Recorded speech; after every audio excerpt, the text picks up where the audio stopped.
ఆచి చికెన్ మసాలా.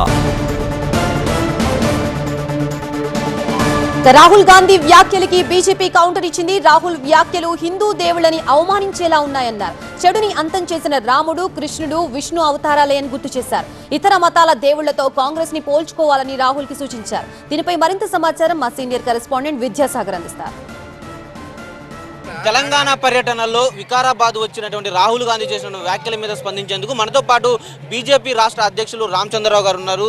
ఇట్లా బీజేపీని విష్ణువుతో పోలుస్తూ, కాంగ్రెస్ను శంకరునితో పోలుస్తూ మేమంతా బోలా శంకరుడిగా ఏమీ లేకుండా ఉంటాము, వాళ్ళంతా కూడా ఆడంబరాలకు పోతారు బీజేపీ అనేటువంటి ఒక ఉద్దేశాన్ని ఆపాదిస్తూ రాహుల్ గాంధీ చేసిన వ్యాఖ్యలను ఎలా చూస్తారు?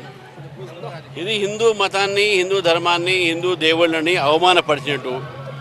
రాముడు కూడా విష్ణు స్వరూపమే, కృష్ణుడు కూడా విష్ణు స్వరూపమే. ఈ దేశంలో ఈ ఒక మన చరిత్రలో, మన ఒక పురాణంలో విష్ణు అవతారం ముట్టినప్పుడే ఇక్కడ చెడుని అంతం చేశారు.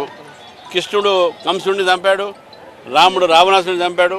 మరి అటువంటి విష్ణుదేవుడు భారతీయ జనతా పార్టీని పోల్చుకున్న సంతోషం ఉంది. మరి శివుడితో కూడా ఆయన పోల్చుకోవడానికి వీల్లేదు. ఆయన ఒకవేళ పోల్చుకుంటే అల్లాహో అక్బర్ ఆయనతో పోల్చుకోవాలి, లేకుంటే జీసస్ క్రైస్ట్ని పోల్చుకోవాలి.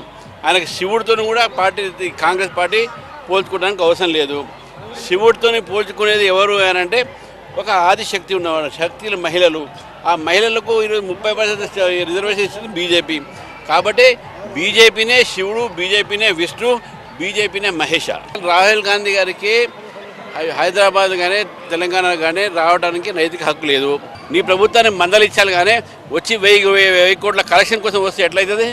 అది మనం చూడొచ్చు. రాహుల్ గాంధీ హిందూ దేవుల పేర్లు వాడుకుంటూ హిందువుల మధ్య చిచ్చు పెట్టేటువంటి ప్రయత్నం చేస్తున్నారు. రాహుల్ గాంధీకి అసలు తెలంగాణ వచ్చేటువంటి నైతిక హక్కు లేదు, ఎందుకంటే హామీలు ఇచ్చి అమలు చేయలేదు కాబట్టి డెఫినెట్గా ఆయన పర్యటన ఖండిస్తున్నామంటూ బీజేపీ అధ్యక్షులు రామచంద్రరావు చెప్తున్నారు. కెమెరామెన్ శివతో విద్యాసాగర్, టీవీ9 హైదరాబాద్. ఆచి చికెన్ మసాలా.